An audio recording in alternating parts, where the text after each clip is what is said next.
Alright, me. I'm once again in the theater. It's about 2 hours before we open for our Thursday show. But I just finished reading Bart, Starr, America's Quarterback, and the Rise of the National Football League by Keith Dunnavant. I read this all in one day. Easy day of substitute teaching. Didn't have to really do a whole lot, so I just got to read the whole time. This is a biography. I don't read a lot of biographies. I did when I was in middle school. I read a lot of nonfiction stuff, but I don't read it as much anymore just because I don't find it particularly all that interesting. Bart Starr is someone who is pretty well documented in terms of football history and things, because Bart Starr is was the quarterback for the famous Vince Lombardi Packers, and would eventually become the MVP for the first 2 Super Bowls. So he occupies a very, very important place in football history. He's also, regarded within the first that legacy of Green Bay Packers quarterbacks. You have the triumvirate of Starr, Favre, and Rodgers, all being these very, very important Green Bay Packers quarterbacks. The biography is written in an interesting way because it is a biography on Bart Starr, but it also tries to incorporate and look at the world surrounding Bart Starr at this point in time, right? Because Bart Starr grew up and then was playing professional football at a very interesting point in time, right? Because he is right at this birth and genesis of what we now really think of as the NFL, right? He's right, obviously he played in the first 2 Super Bowls, and that's really right at the end of his career is when those 2 things happen. And he goes on to play, I think, for 4 more years afterwards, right? But it's just one of those things where to look at one of these very important people in creating what is now one of the most important brands in America, right, of the NFL, and corporations, right? Yeah, right. A lot of this book also tries to look at the statistical importance, and really tries to argue that Bart Starr is America's quarterback and the greatest quarterback to ever do it, right? This was written in 2011 or 2012, right? And so, of course, we don't have the last, what is now a decade of things to look at. But it's an interesting argument. It's not an argument that I agree with, but it's an argument that is based on the fact that, right, if you strip out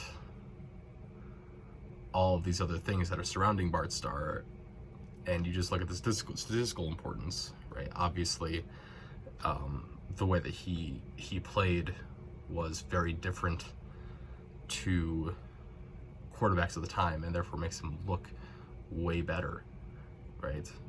Effectively, he's throwing in a way that we now would consider very typical of a West Coast offense, very short, quick passes that are all on timing.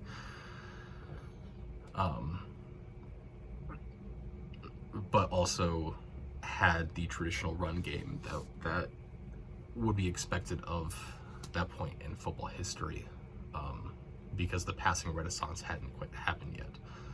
And then also looks at the fact that at when this was written, he had the most titles, or some of the most titles, in what would become the NFL. So that's really what it's looking at. but then also looks at a lot of the politics that are surrounding Bart Starr, right? Bart Starr is a very conservative man, right? It's not in the alt-right way that we think of when we think of conservatism nowadays, but in the very traditional sense of conservatism. But in the traditional sense of conservatism, right? And so one of the points that this book really constantly kind of tries to drill in is that Bart Starr and the Green Bay Packers at this point in time became America's team because they became representative of small town America, of small town values and things like that, which, right, is understandable, right? It's a very, I don't think that's like a wild reach to come to, right? Of having a, you know, this idealism of small town America that if you just work hard enough that you'll get what you want and things like that. But then also it contradicts itself a lot. Right, if right, it constantly goes on about this idea of meritocracy and that Bart Starr was this pinnacle of meritocracy. But as also discussed in the book, the reason that Bart Starr even gets to try out for the Green Bay Packers is through nepotism, right? It's because he knows someone that can then get him a tryout, because during his years in Alabama, he only started for 1 year. He was only the full-time starter for 1 year, I believe, and then did not play at all his senior year, or did not, didn't start any games during his senior year, barely played his senior year, and the team went 0-10, right? And so, if we're just looking at meritocracy, right, he shouldn't have been given a chance, but he knows someone who knows someone with the Green Bay Packers, and because of that, he ended up getting drafted, right? Numbers wise, he would have been a late 6th round, early 7th round pick. So really, the closest contemporary in that sense would be Tom Brady, and also the way that they're viewed and the way that they played would be very considerable or comparable to each other. The issue there is, and what gets constantly kind of brought up when it comes to Bart Starr, is that in terms of the football world, right, Bart Starr was almost always surrounded by what we consider very historic, very great players, and we never really got to see him at his prime, but then also lead a group of people and lead a team that didn't really have any star power, right? Versus we got to see Tom Brady lead a team of relative nobodies to win a title, right? But that's that, right? But then also later on, like we have this thing in which is still on going with this conservatism topic that constantly gets brought up in this, is that what we see is that Keith Dunnavant really kind of positions Bart Starr as this model American of, you know, nose to the grindstone, head down, you do what you have to do, against the rising tide of all these liberal, you know, selfish people that Keith Dunnavant considers, right? But the problem there is that when he's also then contradicts himself immediately, right? Is because the two things that really make Bart Starr stand out in the pantheon of quarterbacks is that even though he played underneath Vince Lombardi, arguably the greatest coach, is that Bart Starr still had to call all of his own plays and had to deal with this constant rotating and need to spread and give everyone and keep everyone happy, right? And so he didn't do it by following the rules, he did it by creating his own rules and then playing within them, right? And then the most famous play that Bart Starr is known for, which is the quarterback sneak in the Ice Bowl, right at the end of the game, right? Throughout that entire chapter, we're talking about the Ice Bowl and talking about like the lead up to this, right?